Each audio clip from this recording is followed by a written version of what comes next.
Welcome to Global Glimpse.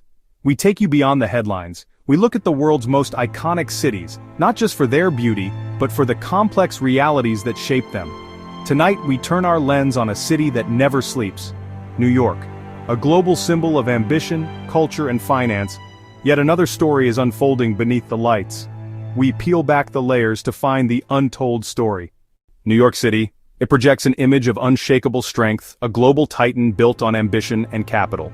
From the canyons of Wall Street to the glittering heights of its iconic skyline, this is the city that never sleeps, the undisputed financial capital of the world. It's a place where fortunes are made and global markets are moved with the ring of a bell. This powerful identity, recognized across the globe, creates a perception of limitless resources, an endless well of wealth. But here lies a critical distinction, one that's often lost in the glare of the city's prestige. The immense wealth generated within New York is not the same as the wealth of the New York City government. The city's vast economic engine, its corporations, its banks, its billionaires, is one thing. The public treasury, funded primarily by taxes, is another entirely. The government doesn't own the skyscrapers, it taxes them. It doesn't own the investment banks, it collects taxes on their profits and their employees' incomes.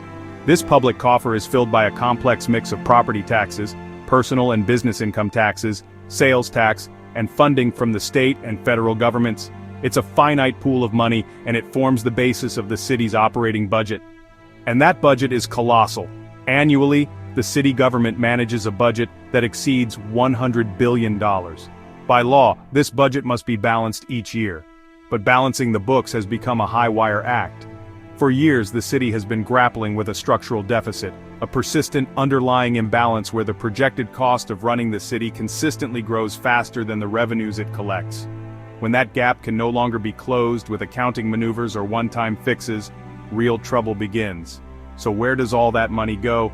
It pays for the very essence of New York life. It funds the nation's largest public school system, educating over 1 million children. It powers the sprawling transit network that serves as the city's circulatory system. It pays the salaries and pensions of the hundreds of thousands of public employees, the police officers who ensure our safety, the firefighters who run towards danger, the sanitation workers who keep the city clean, and the social workers who support the most vulnerable. A significant portion of these costs are locked in. Things like debt service on past borrowing and legacy costs such as pensions and healthcare for retired city workers represent enormous, legally mandated obligations that grow every year, squeezing the amount of money available for everything else. For a long time, this growing gap was like a slow, manageable leak in the hull of a massive ship. The city could bail out the water with robust Wall Street bonuses that boosted tax revenues or a tourism boom that filled city coffers. The ship stayed afloat, and the journey continued. But recently, a confluence of powerful events has turned that slow leak into a gaping hole, threatening to swamp the vessel entirely. The COVID-19 pandemic fundamentally altered the city's economic landscape. The rise of remote work has hollowed out commercial office buildings, eroding a pillar of the city's property tax base.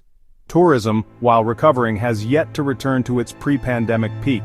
At the same time, the city is facing unprecedented new expenses, most notably the immense cost of providing shelter and services for tens of thousands of newly arrived migrants. This perfect storm of shrinking revenues and soaring unexpected costs has widened the budget gap to a critical point. The city now finds itself at a fiscal precipice. The era of patching holes and hoping for the best is over. City leaders are now confronted with a series of painful and politically explosive choices. Do they implement deep, unpopular cuts to the essential services that New Yorkers rely on? Do they raise taxes, potentially driving away the very businesses and residents that form their tax base? Every path forward carries immense consequences, promising to reshape daily life for millions and redefine the future of America's greatest city. To truly grasp the scale of the current crisis, we first need to look under the hood of New York City's massive financial engine. This isn't just balancing a checkbook, it's managing a budget exceeding $100 billion, larger than that of many countries. The city's fiscal health is a complex, high-stakes balancing act, and every fluctuation sends ripples through the lives of its millions of residents. So, how does this metropolis generate such colossal sums? The bedrock of the city's revenue is the property tax, its largest and most stable source of income. This tax is levied on a vast portfolio of real estate, from Manhattan skyscrapers to single-family homes in Queens. It falls on both residential homeowners and, crucially, commercial landlords. For decades, the ever-rising value of New York real estate made this a reliable golden goose. But the stability of the commercial sector is now in question, threatening this vital pillar. Next is the personal income tax, a vital yet more volatile source. Millions of residents pay this local tax, layered on top of state and federal obligations. A significant portion of this revenue is tied to a small number of high-income earners, many on Wall Street. This dependency makes the city's budget acutely sensitive to the fortunes of the financial industry. A boom can mean a windfall, but a downturn can spell fiscal disaster. Then there's the sales tax, a direct reflection of the city's economic pulse. Every transaction, from a morning coffee to a Broadway ticket, contributes to the treasury, heavily fueled by tourism and local spending. It's a constant flow, but one that quickly constricts when consumer confidence wavers. Rounding out the major streams are business and corporate taxes, levied on the profits of companies that call New York home, acting as a barometer for the city's corporate health. This massive influx of cash is immediately channeled into an equally vast array of expenditures. The city is legally obligated to fund the nation's largest public school system and pay the salaries of the nearly 36,000 officers in the NYPD. It covers the immense logistical challenge of sanitation and supports a sprawling network of social services. On top of these operational costs are two enormous, less visible expenses: debt service on past borrowing, and the ever-growing cost of pension and healthcare benefits for its hundreds of thousands of employees. These are fixed costs that consume a huge slice of the budget. For decades, this model was remarkably resilient, built on a synergy between Wall Street wealth, global tourism, and rising commercial real estate. But the foundations are now cracking. The shift to remote work has left office buildings partially empty, threatening property tax revenues. Wall Street remains unpredictable, and tourism is still vulnerable. At the same time, expenses continue their relentless climb, driven by inflation, growing needs, and new, unforeseen challenges that add billions in unplanned spending. This is the heart of the structural deficit. Revenue is faltering while costs are soaring. The great financial machine of New York City is, for now, still running, but the gauges are flashing red. The city is burning through its fuel, its financial reserves and one-time budget maneuvers, at an unsustainable rate. It's a precarious state of existence, a high-wire act performed without a safety net. The question is no longer just how to balance the budget for 1 year, but how to rebuild the entire engine before it seizes up completely. The pandemic was an economic earthquake for New York. Tourism, restaurants, and retail were hit first. Remote work reshaped where people do business. Office occupancy hovers far below pre-pandemic levels, a slow-motion commercial real estate crisis. Lower demand reduces property values and tax revenue. The ecosystem supporting office workers, coffee shops, delis, shoe shines, dries up. Small businesses see revenues fall dramatically. Vacancies hurt foot traffic, creating a vicious cycle. The city must now grapple with long-term adaptation. Each empty desk means fewer customers for nearby businesses. No morning coffee, no lunchtime sandwiches, no quick errands. The vendors and services that knit neighborhoods together suffer.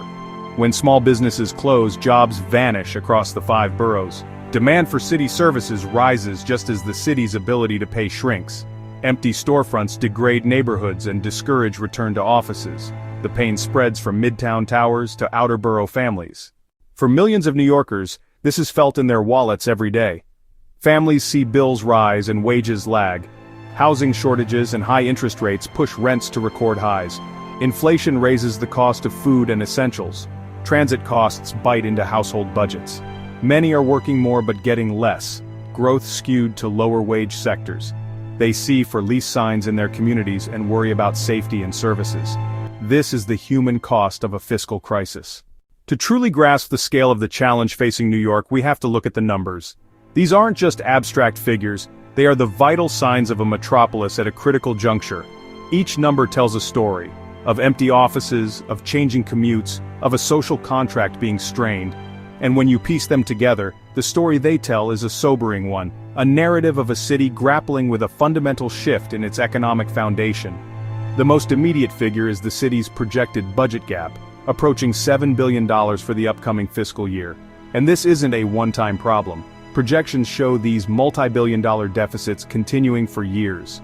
This forces an impossible choice on city leaders: enact deep cuts to essential services or raise taxes on residents and businesses, potentially driving them away. At the heart of this gap is a profound change in how New Yorkers work.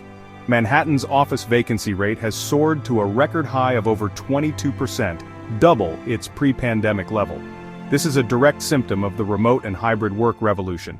As companies shed real estate, a flight to quality is also underway, where tenants abandon older buildings for new towers, leaving a trail of obsolete properties and creating a two-tiered crisis. This crisis in commercial real estate has a devastating impact on the city's finances, as property taxes are its single largest source of revenue. With vacancies at historic highs, building values are plummeting. Some analysts forecast a potential drop of up to 40% for older office buildings. This isn't a paper loss, it's a direct hit to the tax base, threatening to slash billions from future revenues and creating the prospect of a fiscal doom loop, where service cuts further depress property values. The emptiness in the offices is mirrored below ground. Subway ridership remains stubbornly stuck at around 70% of 2019 levels. While weekend travel has rebounded, crucial weekday commuter numbers lag. This starves the MTA of billions in farebox revenue, pushing its own budget to the brink. It also hurts the thousands of small businesses, the coffee carts and lunch spots, that depend on the daily flow of office workers, draining vitality from commercial districts. These trends, vacancies, fewer riders, and volatile securities taxes, are deeply intertwined, creating a structural shortfall. In the past, New York often relied on a boom year on Wall Street to paper over cracks. The city's budget is uniquely dependent on taxes from the financial sector. But this is no longer a crack that can be filled. The current crisis is a fundamental mismatch between revenue and spending, a problem too large to be solved by a single good year for the stock market. On top of this, the city is facing new and immense expenses. The most significant is the cost of sheltering and providing services for tens of thousands of newly arrived asylum seekers. This humanitarian crisis comes with a multi-billion-dollar price tag, an unbudgeted expense adding intense pressure. This is compounded by other rising costs, from new labor contracts to healthcare, all straining a budget with less and less room to maneuver. When you view these statistics as a connected system, the picture becomes clear. This is not a temporary downturn or a cyclical recession. It is a profound structural challenge to the economic model that has sustained New York for a century. The compounding effects of remote work, declining property values, and new spending pressures have created a fiscal crisis of a magnitude not seen in decades. When the budget gap widens, essential services feel it first. Education, the largest budget item, faces cuts that affect students. Transit service reductions mean longer waits and more crowding. Less frequent sanitation leads to dirtier streets and degraded quality of life. Hiring freezes and reduced overtime can slow emergency response. Libraries and parks may see cutbacks that affect communities directly. These cuts hit children and vulnerable residents hardest. Small degradations add up, creating a sense of decline. Faced with this reality, the city is taking steps to stop the bleeding. Officials have acknowledged the crisis and begun difficult measures. Budget triage and efficiency drives are underway. Ideas include converting empty offices to housing and revitalizing downtowns. Policies to support small businesses and diversify the economy are in motion. The city aims to grow in new sectors: life sciences, green tech, and more resilient industries. Recovery will require state, federal, and private collaboration and public buy-in. The path is long, but the city has reinvented itself before. Leadership, resilience, and community spirit will matter most. The untold story of New York's money crisis is still being written. The critical choices made now will shape its next chapter. For Global Glimpse, we thank you for watching.